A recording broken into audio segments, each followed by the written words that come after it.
நேற்றுக்கு திடீர்னு ஒரு வண்டியை பார்த்தேன். அது பார்த்தா வனவிலங்கு வார விழாவில இருந்து வர மாதிரி வருது. அதுல பார்த்தா ஆணு சிரிச்சுக்கிட்டு பயங்கரமா இருக்காரு எடப்பாடி பழனிசாமி. பக்கத்துல அம்மா சின்னதா இருக்காங்க. ஒரு வத்திப்பட்டி சைஸ்ல புரட்சி தலைவர் எம்ஜிஆரும் அண்ணாவும் இருக்காங்க. அங்க போய் என்ன பேசுறாரு? கொடுமை கண்ணன், இதெல்லாம் நாட்டுல கேட்கவே முடியாது. நீங்க என்ன பேசுறாரு கவனிச்சீங்களா? அங்க போய் விவசாய ஒருத்தரை பேச விட்டார்.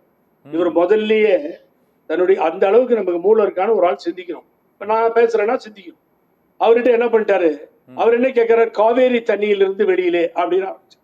இல்ல இல்ல, இடைமறித்து நான் சொல்லுவதுதான் சரியாக இருக்கும், மைக்க கொடுங்கன்னு வாங்கிக்கிட்டு, ஐயா நாங்க அதிகடவு அவிநாசி திட்டமா செயல்படுத்துறதுக்கு நாங்க சென்ட்ரல் கவர்மெண்ட் கேட்டோம், மறுத்துட்டாங்க சொன்னாரா இல்லையா? ஆமா, மத்திய அரசு மறுத்துட்டாங்க.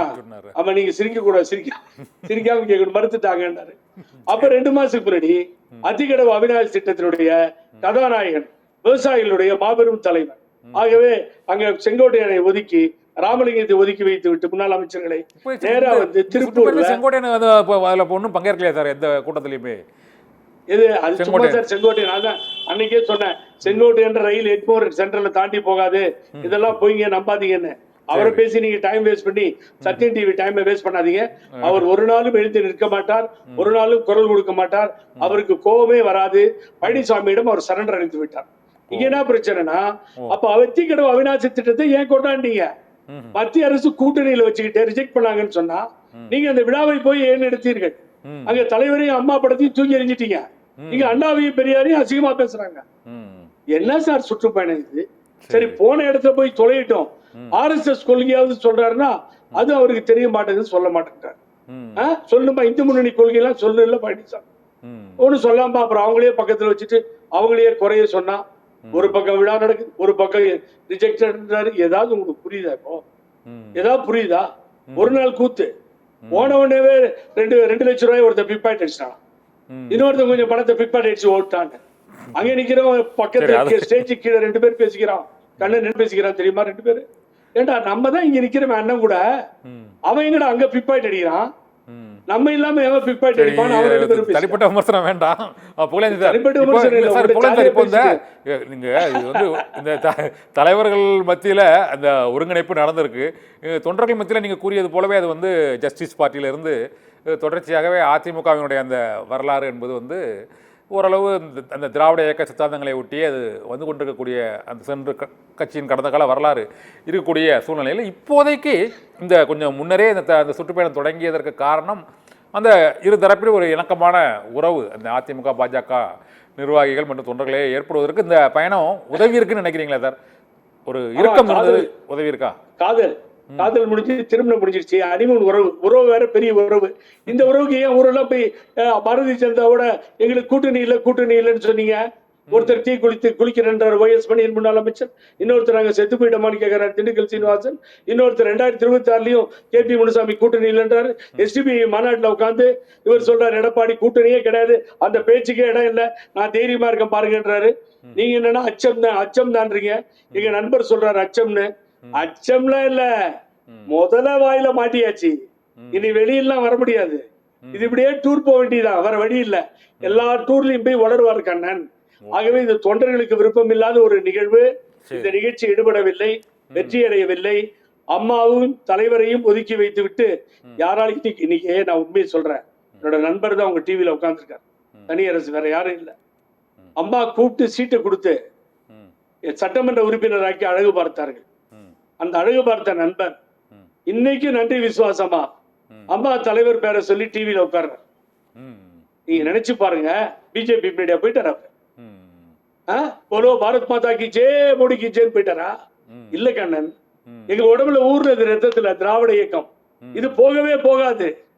இதனுடைய அழிவு பாதைக்கு வித்துட்டு வந்தவர் பழனிசாமி. ஒரு கேள்வி கேட்கிறீங்க, சரியான பதில சொல்றேன் நானு. ஏன் அட்வான்ஸா பிரச்சாரம் தோக்கினார் அப்படிங்கிறது கண்ணனோட கேள்வி. இது ஒரு அருமையான கேள்வி. ஏன்னா நெல்லை சீமையில இருந்து நீங்க வந்திருக்கீங்க, அப்படிதான் கேட்பீங்க. அது காரணம் என்னன்னு கேட்டீங்கன்னா வேற ஒண்ணும் இல்ல. நீங்க ஆபீஸ் எல்லாம் உட்கார்ந்து வேலை பார்க்க முடியாது. அதிமுக ஆபீஸ்ல உட்கார்ந்தா ஏகப்பட்ட தகராறு, போயா வாயான்லாம் கெலட் ஆயிடுச்சு. நீ வெளியில போயா, நீ என்ன வாயா போயான்னு சொல்றதுன்னு கேட்டு இனி ஒவ்வொருவராக பேச ஆரம்பித்து விட்டார்கள். அடிமைகள் பேச ஆரம்பித்து விட்டார்கள். இனி அவரால் அங்க இருக்க முடியாது. அதனாலதான் ஊர் ஊரா போறார். வேட்பாளர் இல்லைங்க. இப்ப எல்லாம் தனியரசு அண்ணன் வரனாருன்னா கொத்திட்டு போயிடுவாங்க வேட்பாளரா. அவரு உடனே கிடைச்சிட்டாரு முன்னாள் எம்எல்ஏன்னு. அதனால கட்சிக்கு வேட்பாளரே கிடையாது. ரொம்ப கஷ்டம். 234 தொகுதிக்கு வேட்பாளர் கிடைக்க மாட்டாங்க. பிஜேபி எடுத்துக்கிட்டு போகும், கொடுக்கும்.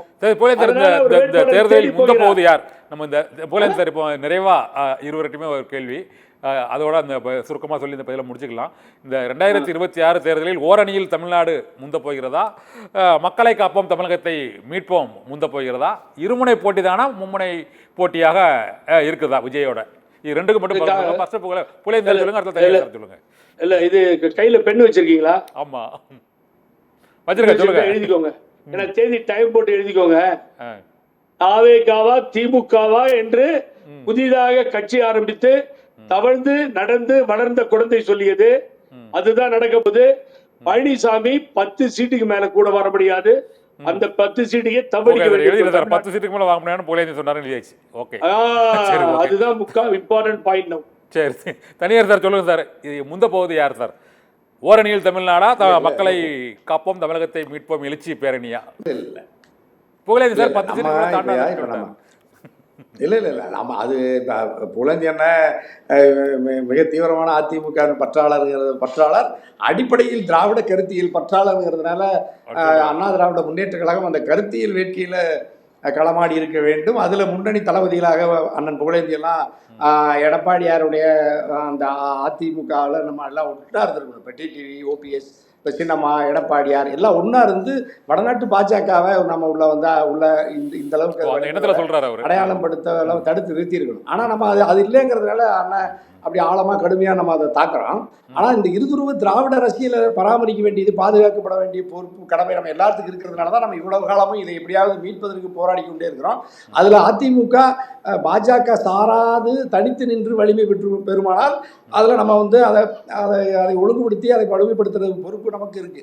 ஆனால் இப்போ பாஜகவோடு அது கரைந்து விட்டது. இப்போ எங்கள் புகழேந்தி என்ன சொன்ன மாதிரி அவர்கள் முழுமையாக கருத்தியல் ரீதியாக சித்தாந்த ரீதியாகவும் பாஜகவோடு அவர் கரம் பற்றி பயணிக்கிற பொழுதுதான் இந்த நம்ம துன்பத்தின் வேதனையில் தனியரசு மட்டுமில்லை, திராவிட கருத்தியலை பற்றி நிற்கின்ற ஒட்டுமொத்த தமிழ்நாட்டு மக்களும் வாக்காளர்களுமே கூட நம்ம அந்த அச்சத்தில் இருந்து மீள முடியாத நெருக்கடியில் இருக்கிறோம். ஆகவே எடப்பாடியினுடைய இந்த போக்கு நீடிக்குமானால் திராவிடம் அல்லது தமிழ் தேசியம், தமிழ் இனம், மொழி காக்க, சமூக நீதி, சமத்துவம் காக்க திராவிடம், அதாவது மாடல் அரசை நடத்துகிற திராவிட முன்னேற்ற கழகத்தினுடைய தலைவர் முதலமைச்சரினுடைய அந்த ஓரணியில் தமிழ்நாடு இப்பொழுதும் அது வலிமையாக உறுதியாக இருக்கிறதுங்கிறதுனால இந்த நாள் வரை அந்த அணி ஓரணியில் தமிழ்நாடு வலிமை பெற்று முன்னணியில் இருக்கிறதையா நான் களத்தில் பார்க்குறேன்.